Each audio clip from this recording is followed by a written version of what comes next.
Hola niños, un saludito muy especial para todos los niños y niñas del grado cuarto. Les doy una grata bienvenida para el inicio de los aprendizajes que abordaremos en esta semana para la asignatura de Ciencias Naturales. Bien, para empezar, vamos a orientar el aprendizaje sobre qué es la materia.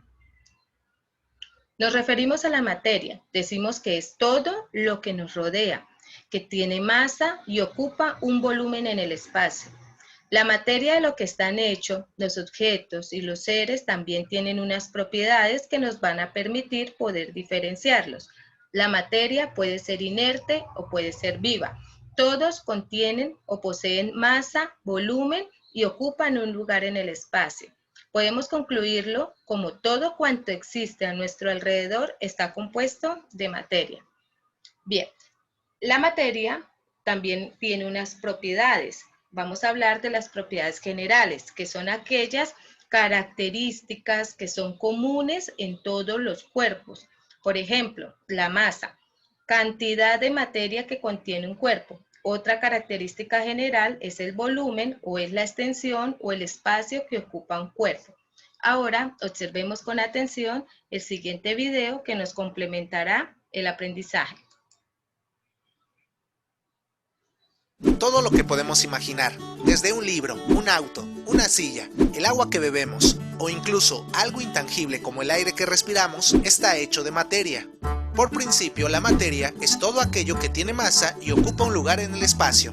Todos los objetos que existen están formados de materia. En el universo existen muchos tipos de materia, según la sustancia de que están hechos. Las propiedades de la materia sirven para describirla y para diferenciarla de las demás. La materia tiene propiedades generales y propiedades características. Las propiedades características son las que varían de unas sustancias a otras y por lo tanto nos permiten diferenciarlas. Por ejemplo, la masa es la cantidad de materia que tiene un cuerpo. Se mide en kilogramos o en gramos. Para averiguar la masa de un cuerpo utilizamos la balanza o la báscula. El volumen es el espacio que ocupa un cuerpo. Por ejemplo, una pesa de 1 kilogramo ocupa menos espacio que 1 kilo de paja. El color es la sensación captada por los ojos según el tipo de materia. La dureza es la resistencia de un cuerpo a ser rayado. La transparencia es la capacidad de los cuerpos de dejar pasar la luz. Y finalmente la densidad es la cantidad de materia que tiene un cuerpo dividida entre su volumen. Se mide en gramos por centímetro cúbico. Muy bien, entonces ahora vamos a hablar de los estados de la materia. Son las diversas formas como podemos encontrar en la naturaleza o a nuestro alrededor la materia. Existen tres estados principales en los que podemos encontrar la materia, que son el estado sólido, el estado líquido y el estado gaseoso. Sin embargo, también existe un cuarto estado que es el estado de plasma. En los estados de la materia, en el sólido, como ejemplo, observamos un cubo de hielo. Dentro de sus características podemos definirlas que tienen su propia forma, tienen volumen y tienen masa. En los líquidos, como una gota de agua, tienen la forma de su contenedor o el recipiente que los contiene. Esta es una de las características principales de los líquidos. Tienen volumen y tienen masa. En el estado gaseoso, como una nube, podremos decir dentro de sus características que no tienen su propia forma, no tienen volumen, pero sí tienen masa. Ahora hablemos de un cuarto estado, que es el estado plasma. En este estado, la materia es muy poco densa, no tiene ni forma ni un volumen fijo. El plasma es un estado parecido al estado gaseoso. Como ejemplo, tenemos el Sol. El Sol, que es el astro rey, es una gran bola de gases en continua reacción, tan fuertes y tan masiva que sus partículas se comprimen y alcanzan el estado plasmático. Otro ejemplo en estado plasma es el fuego. El fuego es esa llama capaz de generar luz y calor y se considera como un plasma caliente. También tenemos las lámparas de plasma o las lámparas llamadas bolas de plasma o esferas de plasma. Estos son artefactos que son decorativos o son lúdicos y no es más sino una mezcla de gases a baja presión en un recipiente transparente a la que se inyecta electricidad de alta frecuencia y alto voltaje, logrando un campo eléctrico. Otro ejemplo son las luces de neón. Las tan frecuentes lámparas o bombillas de neón emplean en este elemento un gas para lograr un plasma brillante y frío, que es bastante seguro ya que se trata de neón y es muy funcional. Los relámpagos, que son veloces y muy calientes. Los relámpagos son formas de plasma que surgen en la atmósfera cuando los gases en ella se hallan cargados eléctricamente durante el ciclo hidrológico.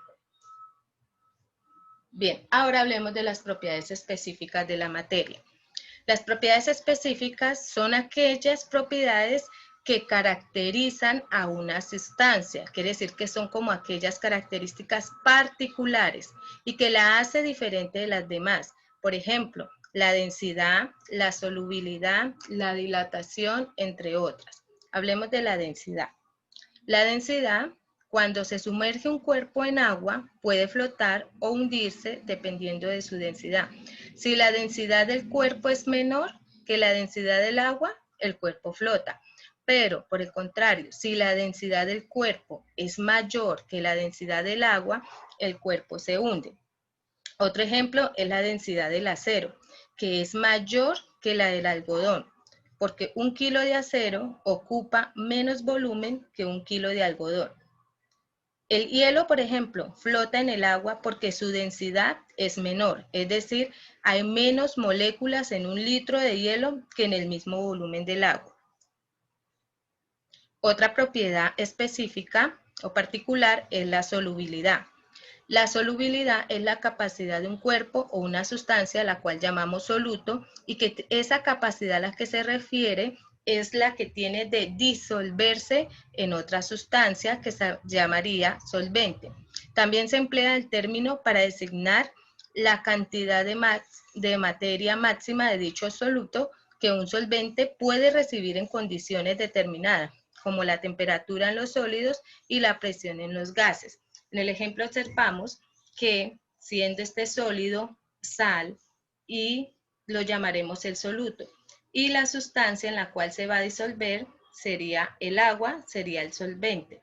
Entonces, la función o la solubilidad se daría en el proceso cuando este sólido se disuelve fácilmente en esta otra sustancia líquida que sería el agua. Sería el soluto, el solvente. Otra propiedad es la dilatación. Este es otro cambio físico reversible por efecto del calor que hace que el volumen de un cuerpo aumente. Se dilatan los sólidos, los líquidos y los gases. Por ejemplo, en los globos aerostáticos, ellos flotan en el aire debido a que al calentarlo se dilata y aumenta su volumen, disminuyendo así su densidad. En el termómetro de mercurio, cuando se eleva la temperatura, este se dilata y sube por el capilar. Otro ejemplo también son las pupilas de los ojos que se dilatan cuando hay poca luz.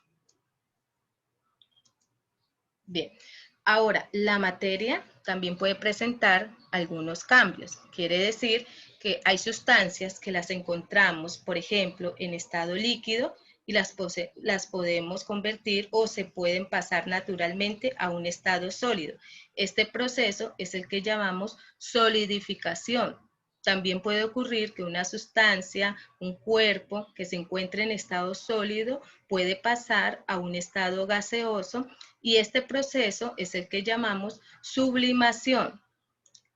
Una sustancia en estado gaseoso que pase o se convierta a estado líquido estaría haciendo el proceso de condensación.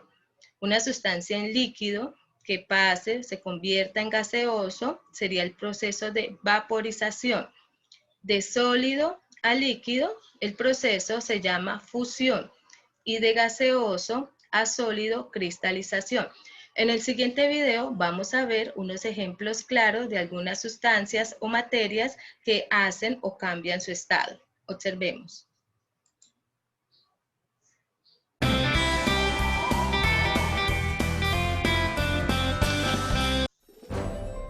Hola amigos, bienvenidos a un nuevo vídeo de Happy Learning. Todos sabéis que la materia es aquello de lo que están hechas las cosas y que posee dos propiedades fundamentales. Tiene masa, que es la cantidad de materia que tiene, y volumen, que es el espacio que ocupa.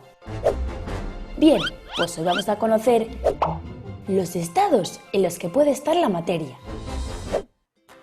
La materia puede presentarse en tres estados: en estado sólido, líquido y gaseoso, cada uno de ellos con sus propias características. Vamos a conocerlas. El estado sólido se caracteriza por tener un volumen invariable y una forma fija, aunque en algunos casos esa forma la podemos cambiar, como ocurre con la plastilina o la arcilla. En esos casos decimos que son sólidos moldeables. El estado líquido se caracteriza porque tiene un volumen invariable, pero pueden cambiar de forma. Los líquidos adaptan su forma a la forma del recipiente que los contiene, como este vaso o esta jarra. El estado gaseoso se caracteriza por tener un volumen y una forma variable. Al igual que los líquidos, se adaptan a la forma del recipiente que los contiene, pero siempre ocupan todo su volumen, todo el espacio de ese recipiente. Ya hemos conocido los tres estados en los que puede estar la materia, pero ¿sabéis cómo podemos cambiar la materia de un estado a otro? Los cambios de estado se producen calentando o enfriando la materia, y hay distintos tipos: fusión, solidificación, vaporización y condensación. La fusión es el paso de la materia en estado sólido a líquido y se produce al aumentar su temperatura. Cuando calentamos un hielo o lo dejamos a temperatura ambiente, se derrite y pasa de sólido a líquido. La solidificación es el caso contrario a la fusión. La materia pasa de estado líquido a estado sólido. Se da, por ejemplo, cuando metemos agua en un congelador y esta se convierte en hielo, pasa de líquido a sólido. La vaporización o evaporación se da cuando se pasa de estado líquido a gaseoso y se produce cuando se calientan los líquidos. Por ejemplo, cuando hervimos el agua, esta se convierte en vapor, pasa de líquido a gas. La condensación es el paso de gas a líquido y se da cuando se enfría la materia en estado gaseoso. ¿Os habéis fijado alguna vez que cuando se empañan cristales o espejos aparecen gotas de agua? Eso se produce cuando el vapor de agua entra en contacto con una superficie fría.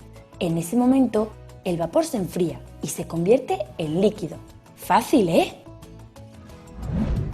Bueno, ya hemos conocido los estados en los que puede estar la materia.